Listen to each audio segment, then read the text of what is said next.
Hola a todos. Hoy es jueves, 1 de enero de 2026, y nuestro querido amigo Alex Greiner está aquí con nosotros. Bienvenido de nuevo, Alex. Gracias por la invitación, Nima. Es un placer acompañarte y un muy feliz año nuevo a todos nuestros espectadores y oyentes. Sí, exactamente. Feliz año nuevo a todos y en particular a Alex.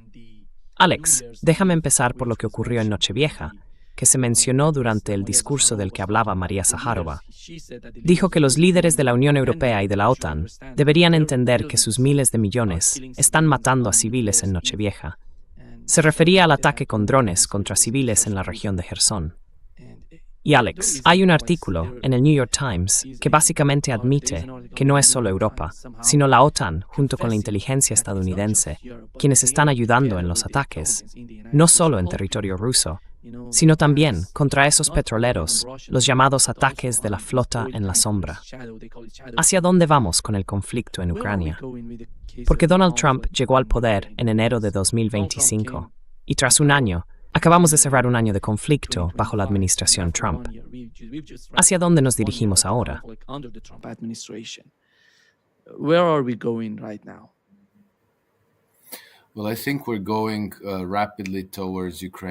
Bueno, creo que nos estamos acercando rápidamente a la derrota final de Ucrania. Todo lo que vemos ahora parece un intento desesperado de frenar una victoria rusa y de perturbar la cooperación entre Estados Unidos y Rusia. El artículo de The New York Times que mencionaste también incluía un pasaje que sugería que Trump está implicado en esto, que en realidad está dando luz verde a todos estos ataques contra la residencia de Putin, contra los petroleros y demás. Casi con toda seguridad esto no es cierto, pero sería útil, ya sabes, intentar convencer al público ruso de que así es, con el fin de obstaculizar la cooperación entre la nueva administración en Washington y sus homólogos rusos.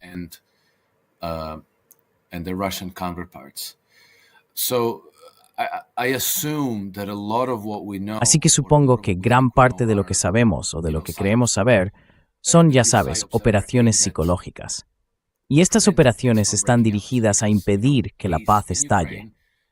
Porque ya sabes, la paz en Ucrania sería una derrota para esta, llamémosla estrategia transatlántica anglo-estadounidense de la OTAN, de intentar destruir a Rusia. Perdieron, entienden que han perdido, pero necesitan una paz que preserve su cabeza de puente. Así que necesitan intentar conseguir un alto el fuego incondicional que permita a las tropas ucranianas y de la OTAN reagruparse, rearmarse y reconstruir sus fortificaciones.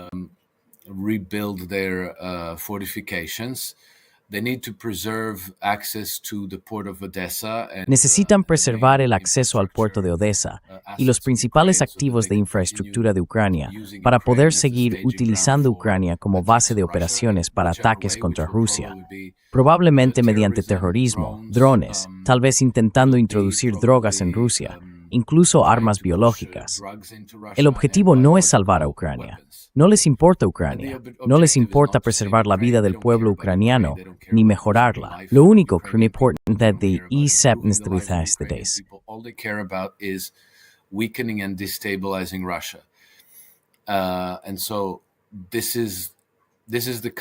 y este es el tipo de paz al que aspiran. La paz que se formuló entre Vladimir Putin y Trump en Anchorage el pasado agosto. Eso es una derrota para ellos. Creo que por eso estamos viendo esta mayor actividad en lo que llaman guerra asimétrica. Atacar petroleros, atacar la residencia de Putin, intentar asesinar a dirigentes del gobierno y del ejército ruso. Pero creo que son solo reacciones de pánico y no cambian el cálculo estratégico, que ahora se está volviendo en su contra de una manera que no pueden revertir. Bueno, ya sabes, podrían hacerlo si consiguieran asesinar a Putin o a Donald Trump. Y ya lo han insinuado, ¿sabes? Para Putin no es ningún misterio.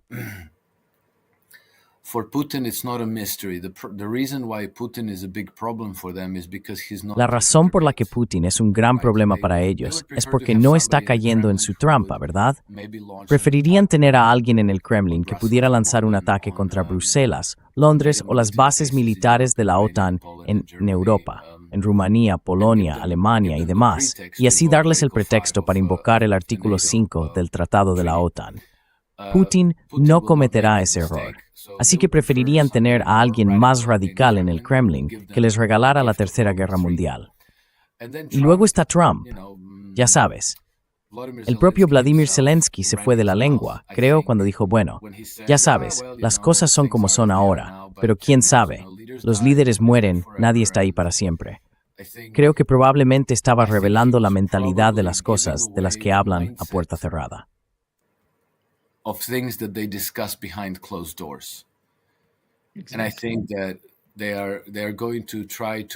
Creo que van a intentar o bien esperar a que Donald Trump se aparte, eliminarlo de alguna manera o sabotear su cooperación, la cooperación entre su administración y el gobierno ruso, difundiendo esas historias que dicen, sí, Trump está cooperando con los rusos.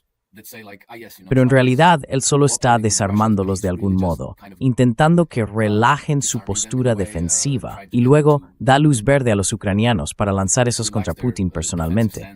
Ataques terroristas contra Rusia, contra su flota en la sombra y así sucesivamente. Pero creo que los rusos no son tontos. Saben cómo se juega el juego, entienden quién es su enemigo, cómo operan y no caerán en esos trucos sucios. Comprenden lo increíblemente importante que es que Estados Unidos y Rusia mantengan una relación buena y constructiva y trabajarán en esa relación.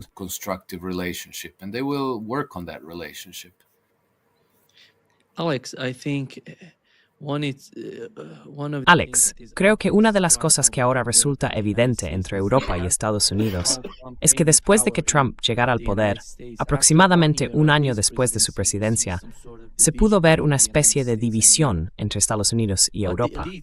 Pero las élites en Estados Unidos están intentando acercarse a Europa porque quieren de algún modo gestionar la administración, sus políticas y su rumbo. ¿Cómo ves hoy las políticas de la administración Trump? ¿Y crees que Europa entiende lo que está ocurriendo? ¿Se dan cuenta de las diferencias fundamentales entre ambos?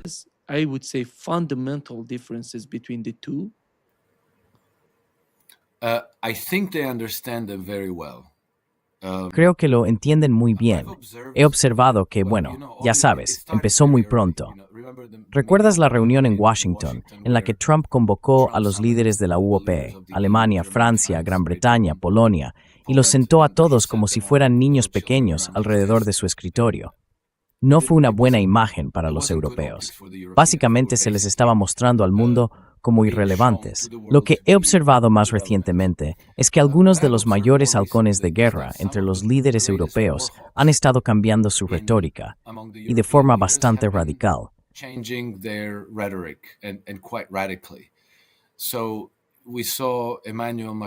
Así que vimos a Emmanuel Macron, que hace solo unos meses estaba dispuesto a enviar tropas a Ucrania.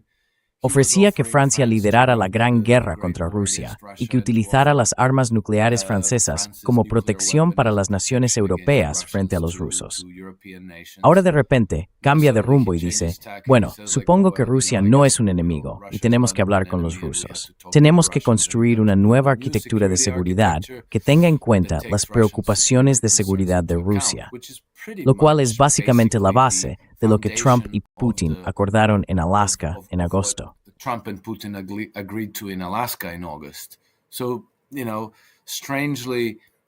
Así que ya sabes, curiosamente, parece que Emmanuel Macron se ha sumado al enfoque estadounidense.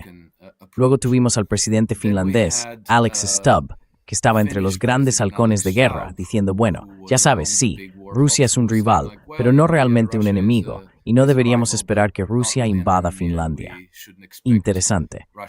Luego estaba Boris Pistorius, lo mismo. Estaba dispuesto a ir a la guerra contra Rusia hace apenas unas semanas, y ahora desarrolla lo mismo. Rusia es un trimareo, realmente un enemigo. No me enemigo, así que todo el mundo que se relaje. Era vosotros y cosas parecidas.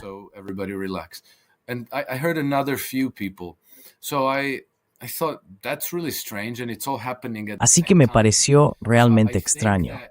Y todo está ocurriendo al mismo tiempo. Creo que probablemente sea resultado de la presión de la administración estadounidense, que supongo está relacionada con las investigaciones de corrupción en Ucrania. Porque ya sabes, hace unas semanas hablaban de 100 millones, y eso realmente fracturó el grupo dirigente en torno a Volodymyr Zelensky en Kiev. Pero luego decían que en realidad eran decenas de miles de millones de dólares de los contribuyentes estadounidenses los que se habían blanqueado en algún lugar.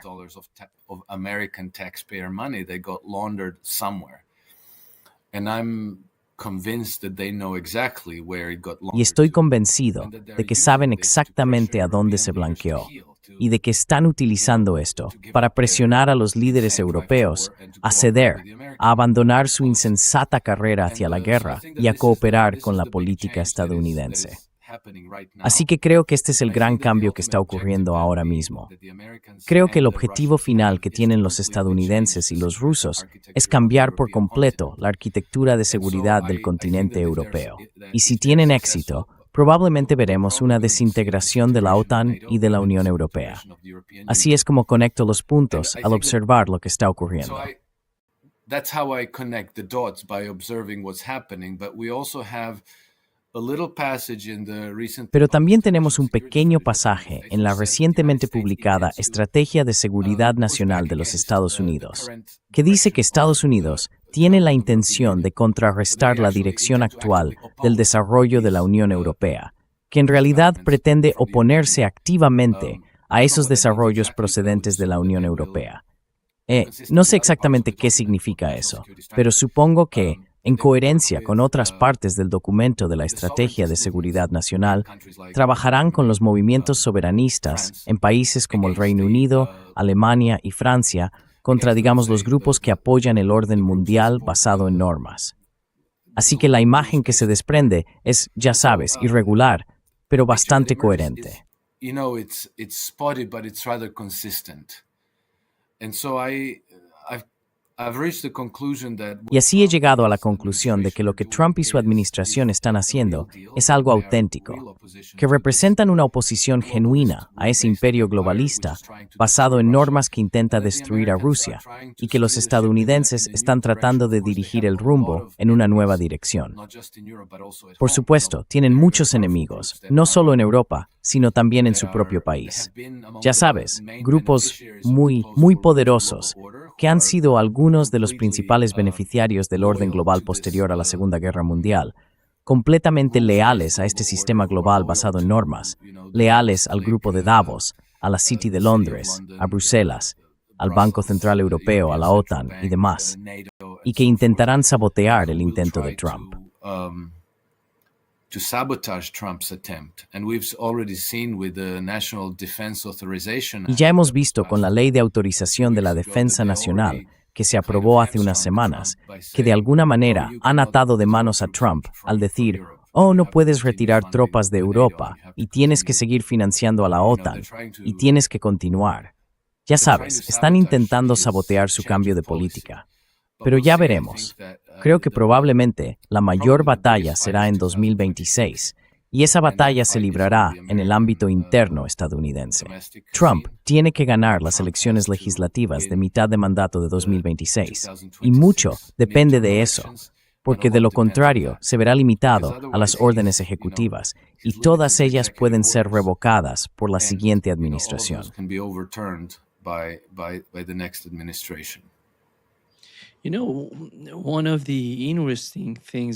Sabes, una de las cosas interesantes sobre la OTAN es que cada vez que hablamos de ella, todo el mundo dice, todo analista dice, que Estados Unidos es la OTAN. Pero cuando Donald Trump habla de la OTAN, dice, estoy vendiendo armas a la OTAN. Él literalmente ve a los europeos como la OTAN. Esa es una gran diferencia, ya sabes, entre la administración Trump y la administración Biden. Creo que esto continúa con la mentalidad de la gente en la administración Trump, como J.D. Vance y diría yo, Tulsi Gabbard. Estas son las figuras más importantes, ya sabes, en la administración Trump. Positions or characters in the Trump administration. Because look at, on the other hand, we have Rubio, Porque mira, por otro lado tenemos a Rubio, que forma parte del establishment, y a otra gente como él. Pero estos dos son tan importantes dentro de la administración Trump. Alex, ¿recuerdas a J.D. Vance yendo a Europa, hablando de cómo Europa se está convirtiendo en una dictadura? Lo estamos viendo literalmente. Ya sabes, con el caso del coronel Jacques Baud, le están imponiendo muchas sanciones. ¿Qué le está pasando a Europa? ¿Crees que se dirigen hacia una dictadura total o quizá van a llegar a ella?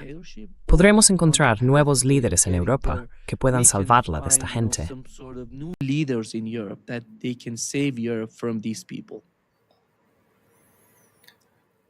I think that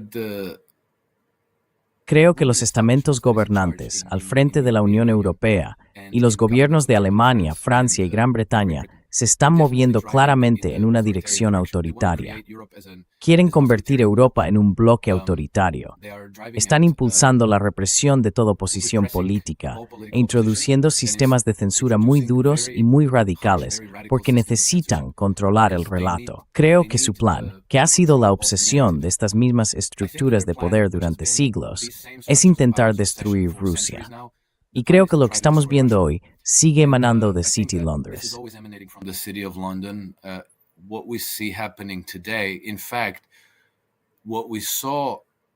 De hecho, lo que hemos visto suceder desde el final de la Segunda Guerra Mundial ha sido una lenta y progresiva implementación del proyecto impensable. Básicamente, el documento de política que se presentó a Winston Churchill antes de que la Segunda Guerra Mundial hubiera terminado. Creo que fue en abril de 1945. Y ese plan ya identificaba a Rusia como el enemigo. Querían llevar a cabo un ataque sorpresa contra Rusia en 1945, reuniendo al resto del ejército alemán nazi, las tropas polacas, las tropas estadounidenses y las tropas británicas. Por supuesto, esto fue rechazado por FDR y por el general Eisenhower.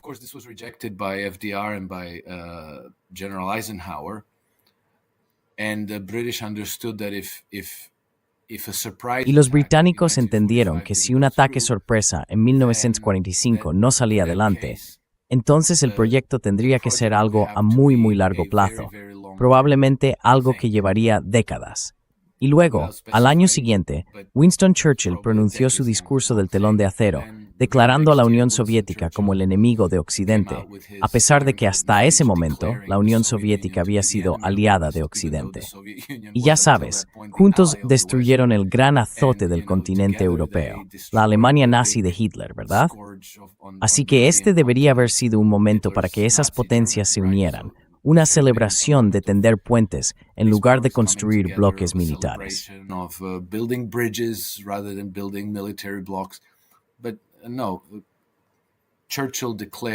Pero no, Churchill declaró que Rusia, la Unión Soviética, era el enemigo. Y luego, 2 años después, se formó la OTAN.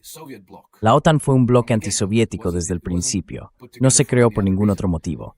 Y luego, en cuanto se derrumbó el bloque soviético en 1991, empezaron a ampliar la OTAN, expandiéndose siempre hacia las fronteras rusas. La guerra estalló porque querían incorporar a Ucrania y Georgia a la OTAN, acercándola aún más a Rusia. Así que lo que los rusos percibían era una invasión inminente de su nación, un ataque inminente contra Rusia, que no sería el primero procedente de Occidente. Ya sabes, nunca es Rusia la que ataca a las naciones occidentales. Russia never attacks Western nations. It's always the other way around, and it's been going on since. Siempre es al revés, y lleva ocurriendo desde, bueno, depende de cómo se quiera definir, pero lleva ocurriendo desde las Cruzadas del Norte, que tuvieron lugar en el siglo XII. Ya sabes, todos aprendimos sobre las cruzadas a Tierra Santa, pero lo que no nos enseñaron en la escuela es que existieron las llamadas Cruzadas del Norte, también alentadas por los papas en Roma, que enviaban tropas polacas, alemanas y letonas a lo que hoy son zonas rusas, ya por aquel entonces. Y, básicamente, nunca se detuvo. La obsesión por conquistar y desmembrar Rusia es una constante. Los rusos no tienen motivos para pensar que eso vaya a cambiar. Por eso están tan centrados en su seguridad hacia Occidente.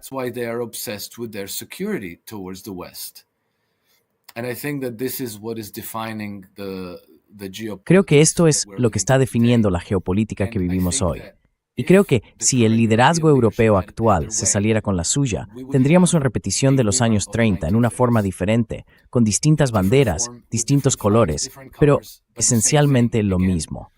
De nuevo, uniendo el bloque y utilizándolo como arma para otro intento de atacar a Rusia. Afortunadamente, hoy tenemos varios factores que son distintos. Uno es que tenemos Internet. Así que, con la ayuda de Internet y las redes sociales, les resulta muy difícil controlar el relato. It's very, very difficult for them to control the narrative. And I think that Y creo que la reacción ante esto es lo que hemos visto con el caso del coronel Shagbo y el impulso de Europa no solo por censurar, sino que, ya sabes, una de las cosas que el caso del coronel Bow nos muestra es que han creado una matriz en la que prácticamente tienen un único interruptor que pueden accionar y con ese movimiento privar completamente de sus derechos a cualquier persona que elijan. Y además, lo han hecho de una manera que no implica ningún proceso judicial, ningún debido proceso. No presentan cargos contra ti, ni te llevan a los tribunales. No te informan de que eres culpable, no te dan la oportunidad de defenderte y no te ofrecen ningún recurso.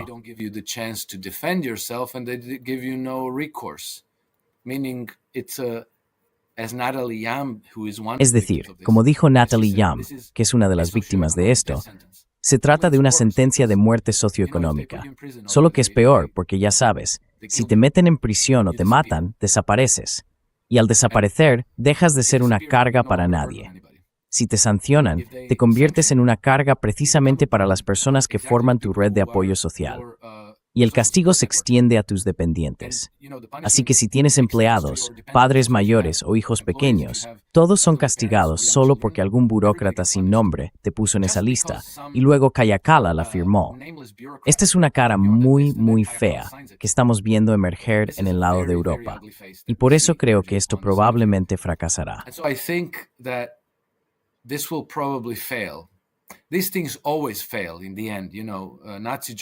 Estas cosas siempre fracasan al final. La Alemania nazi fracasó. La nazificación de Ucrania fracasó. Un proyecto diferente para destruir Rusia fue la revolución bolchevique de 1917, que también fracasó. Siempre fracasa. Pero la cuestión es, ¿cuánto daño va a causar mientras tanto? Creo que si estuviéramos en los años 30, si no tuviéramos Internet, si no existieran las redes sociales, quizá esto habría durado varios años, tal vez incluso décadas. Pero tal como están las cosas ahora, creo que ya está fracasando, y fracasando con un impulso irreversible. Pienso que el proyecto se desintegrará, quizá dentro de 1 o 2 años, durante el mandato de la administración Trump, que durará otros 3 años. Trump administration, which is another 3 years. Alex, do you find Europe being ready to Alex, ¿crees que Europa está preparada para quedarse con partes de Ucrania? Porque de algún modo nos estamos encaminando hacia algún tipo de acuerdo. Las conversaciones están teniendo lugar entre las dos partes. Estoy muy decepcionado de que Donald Trump no haya conseguido, o porque al mirar el lado ruso, al mirar a Lavrov y lo capaz que es, y que no participe activamente en esas negociaciones concretas, creo que eso es una gran pérdida para todo el proceso. Estas personas están tan bien formadas, tienen tanta experiencia, saben lo que hacen, saben cómo llegar a algún tipo de entendimiento. Pero ¿por qué es eso? ¿Por qué necesita Donald Trump poner a Kushner y a Witkoff al frente? Yo diría que podría incluir a J.D. Vance en el equipo, y entonces quizá Lavrov se incorporaría, porque estas personas no están al mismo nivel que Lavrov. Por eso él no forma parte de esas negociaciones directas. ¿No creéis que eso ya sería en todo el proceso?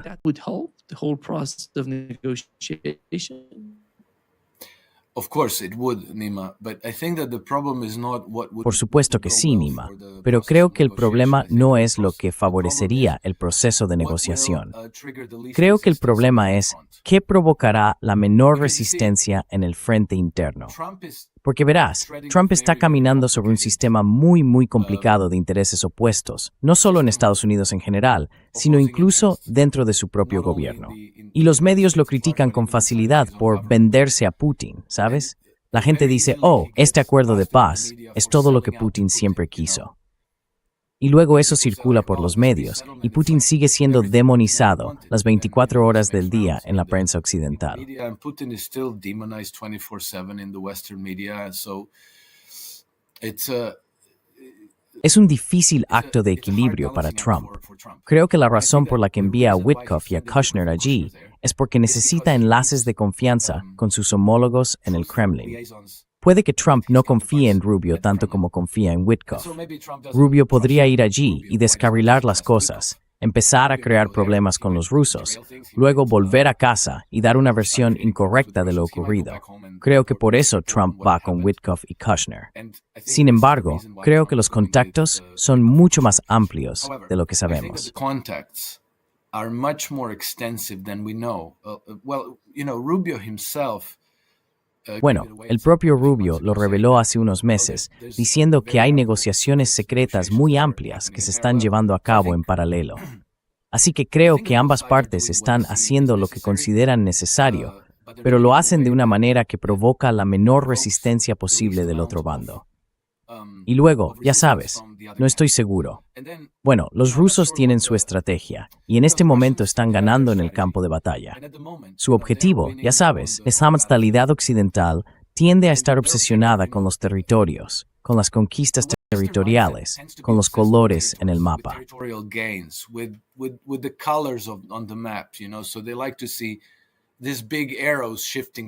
Así que les gusta ver esas grandes flechas que cambian los colores de este a oeste, y así es como miden el éxito.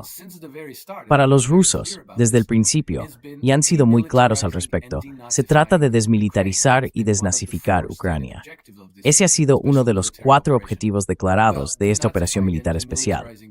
Pues bien, desnazificar y desmilitarizar Ucrania significa destruir su potencial militar, las tropas, los arsenales, las fortificaciones, la infraestructura militar, todo eso. Y por tanto, mientras los ucranianos sigan luchando, los rusos avanzan hacia su objetivo. Si los ucranianos dejan de luchar, entonces las tropas se retiran y se reagrupan en algún lugar donde estén relativamente seguros. Quizá en el oeste de Ucrania, quizá en Polonia. Relatively security, maybe in Western Ukraine, maybe in Poland. ¿Sabes que después de la Segunda Guerra Mundial, los británicos evacuaron a unos 8,000 nazis ucranianos a Canadá? Pues bien, es posible que los rusos no quieran que eso vuelva a ocurrir. Puede que prefieran que los combates sigan atrayendo a esas tropas al frente, donde puedan destruirlas. Y, como sabes, los rusos no parecen estar especialmente preocupados por el apoyo continuo que los ucranianos reciben de Estados Unidos. La inteligencia, la información por satélite, ciertos tipos de munición y misiles y demás.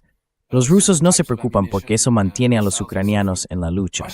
Y ahora los rusos tienen una proporción de bajas superior a 20-1. Así que por cada soldado ruso muerto, matan a más de 20 soldados ucranianos y de la OTAN.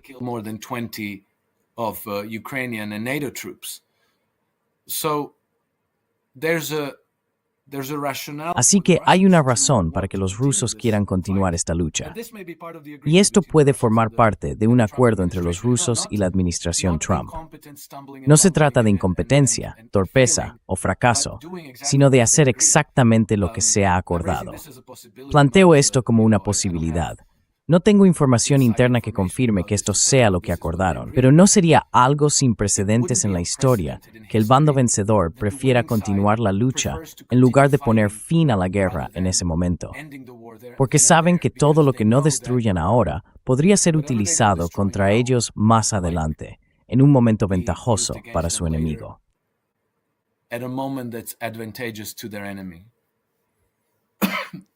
I think one of the points Creo que uno de los puntos principales, como mencionaste, es la situación de Odessa. Si intentan negociar hoy, si intentan llegar a un acuerdo con Rusia, podríamos argumentar que Rusia podría considerar que una ciudad como Odessa sea administrada por ambas partes, rusos y ucranianos, en una posición intermedia entre los dos. Porque sabemos que pueden usar Odessa para atacar a Rusia. La ciudad es muy estratégica para ambos bandos. Pero si intentan continuar el conflicto, parece que, a medida que la guerra se acerque a Odessa, como comentamos, si Occidente, Me refiero a los europeos junto con Ucrania y a quienes en Estados Unidos apoyan la continuación del conflicto, logra mantenerlo. ¿Crees que Odessa acabará en manos rusas? Y si eso ocurre, si Rusia toma Odessa, ¿van a devolvérsela a Ucrania o la pondrán sobre la mesa de negociación? Um, I believe that Russia will come under Creo que Odessa acabará bajo control ruso de un modo u otro. Pero verás, la clave de todo esto es quién manda en Kiev. Si el gobierno central en Kiev vuelve a la órbita rusa y se convierte en un vecino neutral, o incluso en un aliado, como Bielorrusia, por ejemplo, entonces a los rusos les bastará con que Kiev controle Odessa, con que Odessa siga bajo la administración de Kiev. En ese caso, los rusos tendrían de hecho el control del puerto de Odessa sin que tuviera que formar parte de la Federación Rusa. Pero si, después de la guerra, no logran instaurar un régimen afín a Rusia en Kiev, entonces quizá tengan que tomar Odessa por la fuerza. Take Odessa by force. But we'll see what happens, Nima. Pero ya veremos qué pasa, Nima. No creo que vaya a haber un asalto frontal de las tropas rusas sobre Mykolaiv y hacia el oeste. Creo que Odessa ya cuenta con una insurgencia muy fuerte opuesta al régimen de Kiev.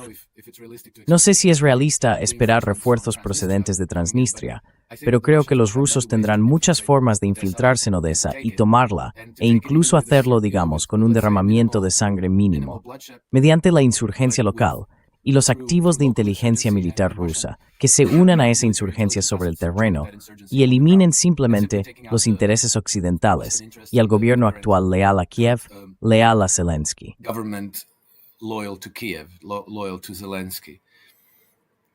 In one way or another, the Russians will take control of Odessa because De un modo u otro, los rusos tomarán el control de Odessa, porque tiene un gran interés estratégico para ellos. Odessa, al ser una ciudad portuaria, podría utilizarse indefinidamente como canal para acciones terroristas, sabotajes, drogas, armas biológicas o químicas, infiltraciones y demás, todo tipo de formas en las que Rusia podría ser vulnerable ante sus enemigos. Tienen que eliminar todas esas vulnerabilidades. Pero creo que ocurrirá sin estruendo, ¿sabes? No con un gran acontecimiento que sumará la toma de Berlín desde la Segunda Guerra Mundial. Creo que probablemente se desarrollará de otra manera, y pienso que su preocupación central sigue siendo, y seguirá siendo, el cambio de régimen en Kiev. The regime change in Kiev. Alex, we had the meeting between Donald Trump and Alex, tuvimos esa reunión entre Donald Trump y Netanyahu, y a Trump le preguntaron sobre un ataque israelí a Irán. La respuesta fue muy sencilla.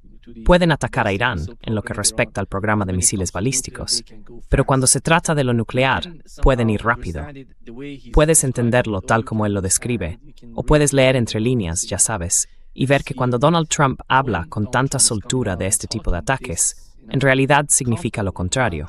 Porque, recuerda, antes de la guerra con Irán, antes del ataque israelí a Irán, yo estaba hablando con uno de los principales negociadores del lado iraní.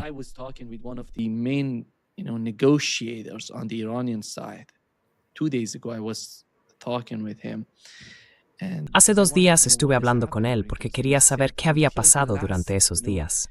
Dijo que hasta el último momento, la noche anterior, ambas partes seguían hablando entre sí, negociando. Estaban en Europa, hablando cara a cara. No había ninguna señal de ataque. Teníamos las armas, teníamos todo aquí, pero las conversaciones giraban en torno a las negociaciones. Y hoy cuando hablan de esta manera, para mí, al comparar las dos situaciones, no parece que vaya a haber ningún tipo de ataque contra Irán. O si lo hay, no cuenta con el apoyo de Donald Trump. ¿Cuál es tu interpretación de las políticas de Donald Trump aquí en Oriente Medio?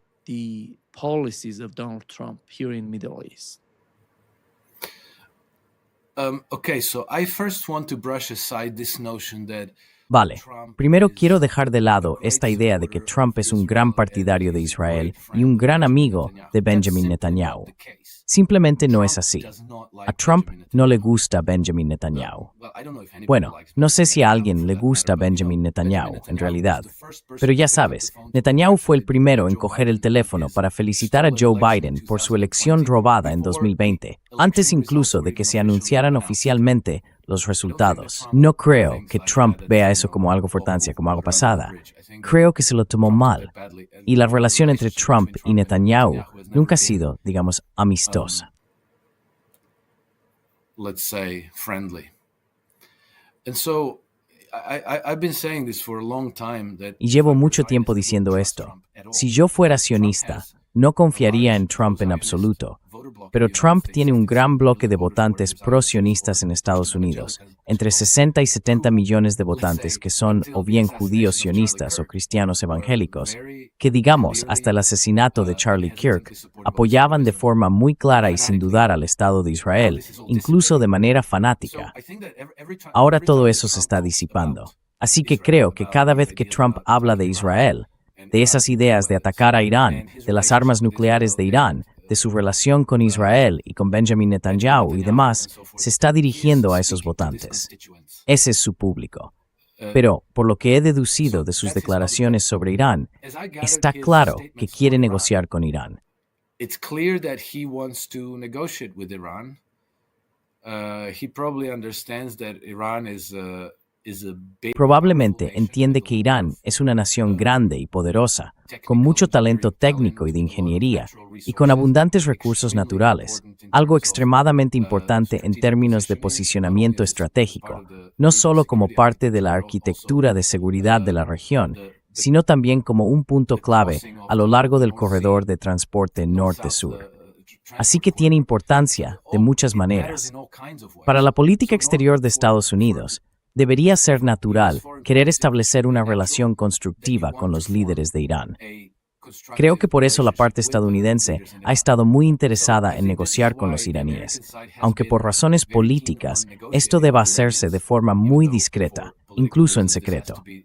Y luego, ya sabes, se le preguntó a Trump si quería ver un cambio de régimen en Irán, y dijo que no, lo dijo en más de una ocasión. He said that on more than one occasion. Y cuando tuvieron esa guerra, ya sabes, mucha gente se sintió muy decepcionada con Trump porque participó en ella, la guerra de Israel contra Irán. Pero para mí fue una guerra completamente falsa, porque lanzaron un par de Tomahawks y unas pocas bombas contra objetivos iraníes. Lo anunciaron con antelación. Informaron a los iraníes con 48 horas de antelación de que iban a hacerlo. Y luego, los iraníes respondieron de la misma manera, y Trump les dio las gracias por anunciar previamente su ataque a la base estadounidense en Qatar, de modo que no hubo víctimas. On the U.S. base in Qatar, so that there were no casualties. If you compare this, si comparas esta guerra con lo que ocurrió en Siria, Libia, Afganistán, Irak o Somalia, aquellas fueron guerras reales. Esta no fue una guerra real, ni siquiera se le acerca. Así que eso me indica que más allá de las apariencias superficiales, Trump tiene una política diferente hacia Irán. Y probablemente también tenga una política distinta hacia Israel. Incluso pudimos verlo en la nueva política de Trump en Siria, con los israelíes bastante molestos por sus actividades allí, que perciben como una amenaza para ellos mismos. Y ya sabes, el enviado de Trump en Siria, Tom Barak, el gobierno de Netanyahu prácticamente lo considera un enemigo. Así que perciben una amenaza por ese lado.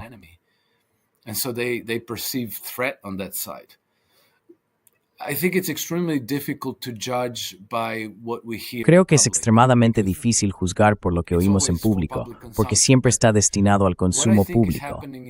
Pero creo que lo que está ocurriendo en segundo plano es probablemente mucho más constructivo, mucho más orientado hacia una relación positiva entre Estados Unidos e Irán, y un deterioro de la relación entre Estados Unidos e Israel.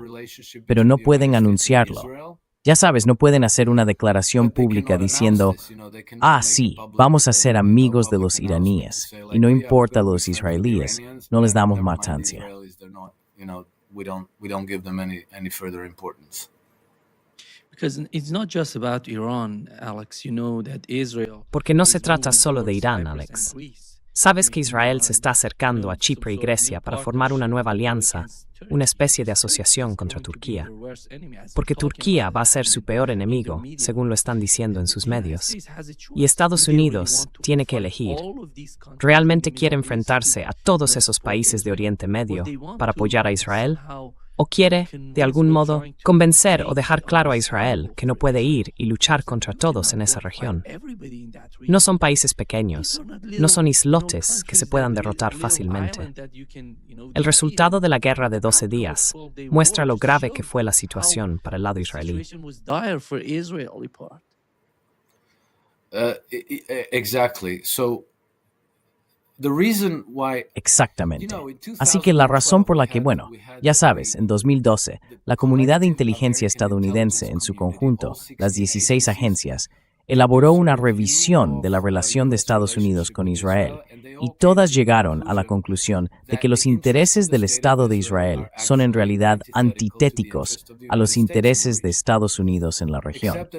Excepto que existe, ya sabes, casi como un virus mental que ha convertido a Estados Unidos en un partidario casi servil del Estado de Israel, por motivos morales, religiosos, no sé exactamente cuáles. De algún modo tiene que existir esta profunda devoción sentimental hacia el Estado de Israel, sin importar cuál sea el coste. deep sentimental devotion to the state of Israel, no matter what the cost is. But if you take a cold-blooded analysis, Pero si haces un análisis frío, Israel supone solo desventajas para Estados Unidos. Una posible guerra contra Turquía, que es al menos sobre el papel un aliado de Estados Unidos. Guerra en Siria, posible guerra contra Yemen, lo intentaron, no salió bien. Posible guerra contra Irán, posible guerra contra Pakistán, una ruptura con Arabia Saudí. Así que hay muchísimos inconvenientes si Estados Unidos siempre interviene, apoyando incondicionalmente todo lo que Israel decida hacer, porque Israel está ahí para ir a la guerra con todo el mundo. Por eso fue creado Israel por el Imperio Británico. Y bueno, se creó en 1948, ¿de acuerdo?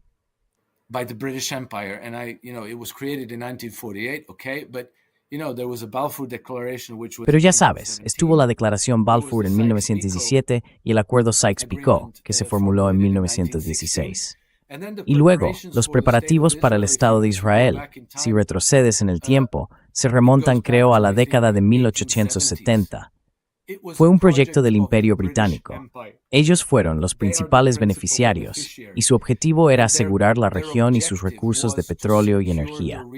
Por eso vemos a Israel yendo a la guerra contra todos, para mantener a todas las naciones y gobiernos de la zona desestabilizados y débiles. Y si surge algún gobierno dispuesto y capaz de decir no al imperio y de afirmar, nuestros recursos petroleros son nuestros, y si los queréis, tenéis que comprárnoslos al precio que acordemos, entonces eso supone un problema para el imperio.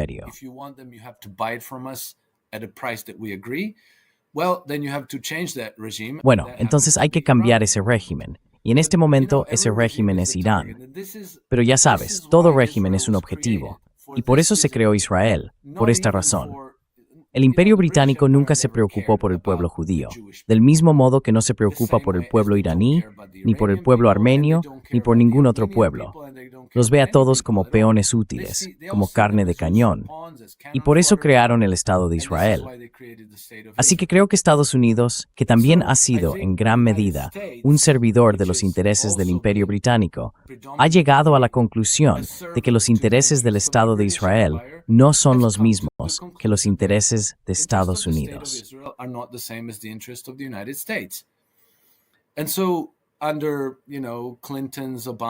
Y así, bajo los Clinton, los Obama, los Bush, todos ellos, esto fue básicamente ignorado en detrimento de Estados Unidos. Por eso el pueblo estadounidense eligió a Donald Trump, porque quería romper con esas viejas políticas. Ya sabes, Estados Unidos está alimentando esta enorme máquina militar, librando todas esas guerras, manteniendo cientos de bases militares por todo el mundo, 6 grupos de ataque de portaaviones desplegados por todas partes. Y entonces la gente se pregunta, perdón, ¿por qué estamos haciendo esto? ¿en qué nos beneficia? Beneficia a Wall Street, beneficia al complejo militar industrial, pero no beneficia a Estados Unidos. Y creo que el pueblo estadounidense ya ha tenido suficiente. And so I think that the American people have had enough, and this is why they brought Donald Trump into the White House. Y por eso llevaron a Donald Trump a la Casa Blanca. Creo que esta es la fuerza política que impulsa a Trump a romper todas esas relaciones y buscar un nuevo enfoque. Su administración ha sido explícita al afirmar que el orden mundial posterior a la Segunda Guerra Mundial está obsoleto, que se ha convertido en un arma contra nosotros y que las integraciones multipolares son el futuro. Si esa postura es sincera, y creo que lo es, entonces, por supuesto, se empieza a construir relaciones con Rusia, China, Irán y otras naciones una tras otra. Creo que esto es lo que estamos viendo suceder. No es algo evidente, pero no olvidemos que Trump lleva en la Casa Blanca algo menos de un año. Sin embargo, en ese año, los cambios que estamos viendo son bastante espectaculares.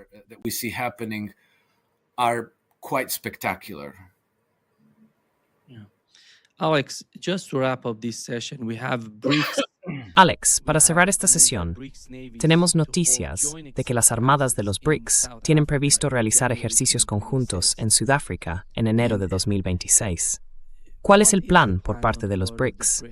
Tuvimos a la OCE, la Organización de Cooperación de Shanghái, pero ahora los BRICS parecen acercarse un poco más a la OCDE. ¿Crees que existe algún tipo de entendimiento dentro de los BRICS para estrechar la cooperación y desarrollar un nuevo plan de seguridad por su parte?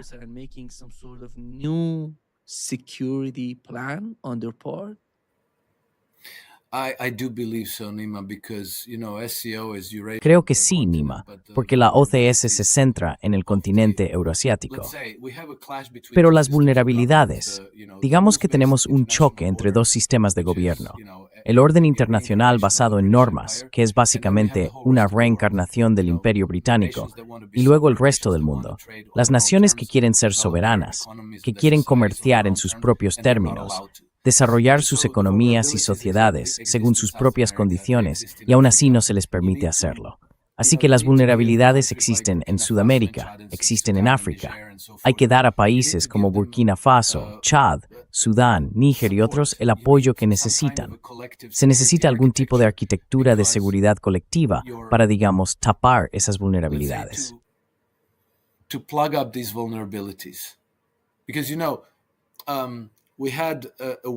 Porque hemos tenido una ola de descolonización en África durante los últimos 10 años. Bueno, eso puede revertirse fácilmente si, no sé, mercenarios franceses, belgas, británicos o estadounidenses, organizaciones terroristas o fuerzas especiales asesinan al liderazgo de esos países. Así que siempre se es vulnerable a fuerzas terroristas, fuerzas especiales, movimientos separatistas y demás, alimentados por intereses occidentales. Y lo que la OCS, la Organización de Cooperación de Shanghái, ha empezado a construir en el continente euroasiático, se necesita una arquitectura de seguridad similar que también esté disponible para las naciones africanas, las naciones sudamericanas y otras del sur global.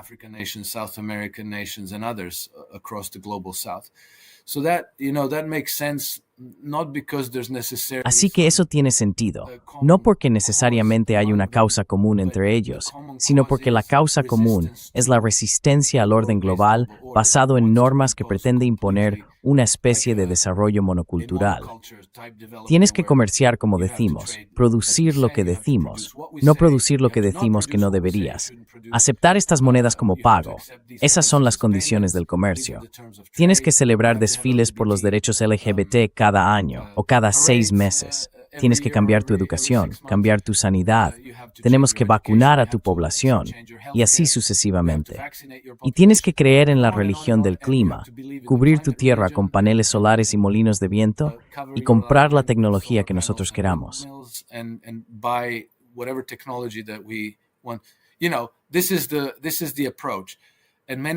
Sabes, este es el enfoque. Y muchos países hoy dicen, no queremos esto, no lo queremos en absoluto, pero tenemos que ser capaces de defendernos de este sistema que se está imponiendo. Así que creo que esa es la respuesta a tu pregunta, y tiene sentido como tal. No es solo el deseo de los líderes del movimiento BRICS, como Rusia, China e India, de resistir al imperio global, sino también de las naciones del sur global que quieren resistir la expansión del orden mundial. Así que creo que viene de ambos lados. that they also want. So it's coming. I think it's coming from both sides. Yeah. Thank you so Muchas much, gracias, Alex, por being estar con with us nosotros hoy. today. Un gran Great placer. pleasure. Un placer, Nima. Nima, thank Gracias por la invitación. And happy De nuevo, New Year. feliz año nuevo para ti y tu familia. you. Enjoy Iran. Feliz año nuevo para ti y para Irán, y hasta la próxima. Nos vemos, cuídate. Take care.